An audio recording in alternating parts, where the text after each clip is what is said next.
Hello everyone, I am Ravijan. आज हम देखेंगे जेम पोर्टल में जो नए फीचर्स आए उनके तीन चार फीचर और देख लेंगे ताकि हमारे लिए जो है, और जैसे हमने पिछला वीडियो देखा उसके कंटिन्यूएशन में ही है कि अभी जेम पोर्टल ने अपनी एक रेवेन्यू पॉलिसी है जो अपडेट कर दी है। मतलब जो भी रेवेन्यू जनरेट करने का इनका सोर्स है, जो सेलर से ये चार्ज करते हैं, वो पॉलिसी अपडेट कर दी है। तो आप लोगों, मैंने इसका वीडियो बनाया, आप लोग वहाँ देख सकते हैं।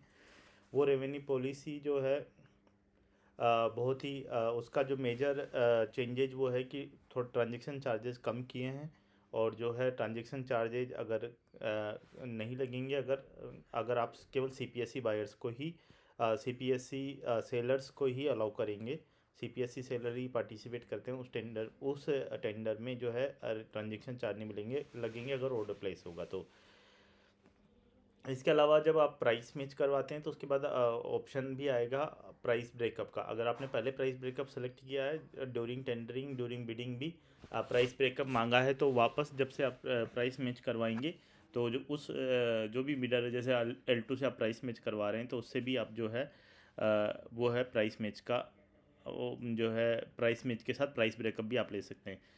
जेम पोर्टल ने ये हमने पहले बताया था कि जो आर ए का जो टाइम पीरियड स्टार्ट है वो 24 आवर्स के बाद स्टार्ट हुआ, क्योंकि बीच में कई बार क्या इंटीमेशन ईमेल वगैरह जो है डिले हो जाते थे जेम पोर्टल की तरफ से। तो आर ए जो है इनिशिएट होगी 24 आवर्स के बाद। इसका मतलब जैसे मान लो कि बायर जो है आर ए के लिए गो हेड करता है तो वो तुरंत उस मोमेंट से स्टार्ट नहीं हो जाएगी, उसके 24 आवर्स के बाद स्टार्ट होगी। जेम पोर्टल ने अभी जब भी कोरिजेंडम और बायर एटीसी है उसमें पहले पीडीएफ अलाउ नहीं था, वर्ड फाइल ही अलाउ थी। अब पीडीएफ फाइल भी उसमें अपलोड कर सकते हैं। ये एक अच्छा फीचर है, जिससे कई बार क्या होता है कि वर्ड, बहुत सारे बायर्स के पास डॉक्यूमेंट होते हैं, वर्ड में नहीं होते, पीडीएफ में होते हैं। ड्राइंग्स हुई, इस टाइप का कोई भी डॉक्यूमेंट्स है तो उसको वर्ड में तो अपलोड करना बड़ा मुश्किल काम था, तो इसलिए पीडीएफ फीचर दे दिया है। रनिंग कॉन्ट्रैक्ट जो फैसिलिटी है जो है सीपीएससीज के लिए दे दी है। सीपीएससी रनिंग कॉन्ट्रैक्ट फैसिलिटीज़ का मतलब है कि अभी जो रेगुलर कॉन्ट्रैक्ट होते हैं जेम पोर्टल में गुड्स के लिए, उसमें तो ऐसा रहता है ना कि काइंड ऑफ कि भाई क्वांटिटी फिक्स्ड है। पर जो ये एक तरीके से रेट कॉन्ट्रैक्ट टाइप का है कि क्वांटिटी फिक्स नहीं है, पर ये जो है लॉन्ग टर्म के लिए दे दी है। पर ये 2 इयर्स का ही तक अलाउड है, और ये केवल सीपीएससी के लिए है। और दूसरी बात ये है कि सभी कैटेगरीज में अवेलेबल नहीं है, जैसे ही बाय रिक्वेस्ट करेगा उसके अकॉर्डिंग रहेगा सीपीएससी के लिए। अभी जो है बिल प्रोसेस जो होता है जेम पोर्टल में, ड्राफ्ट बिल जो बनाना होता है वो जो होता है केवल बायर ही सेलेक्ट कर सकता है। पर जैसे अभी आप ऑर्डर प्लेस कर रहे हैं तो उसके बाद एक ऑप्शन आता है कि आप इस बिल को कंसाइनी को प्रोसेस करना, क्योंकि कई बार ये होता है बायर के पास बिल नहीं होता, कई ऑर्गेनाइजेशन में कंसाइनी ही बिल प्रोसेस करता है।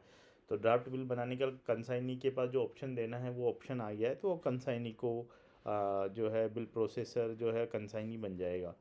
तो ये ऑप्शन एक आ गया है। कस्टम बिड में ये हो गया है कि जो कस्टम्स बिड है उसमें अगर फाइनेंशियल रैंकिंग तब तक नहीं खोल पाएंगे जब तक अगर प्राइस बिड जो लोएस्ट है वो बिड एस्टिमेट से के 50% से भी कम है, या 10,000 रुपये से भी कम है। तो उस केस में जो है कस्टम बिड में जो है प्राइस जो है फाइनेंशियल बिड ओपन नहीं कर पाएंगे।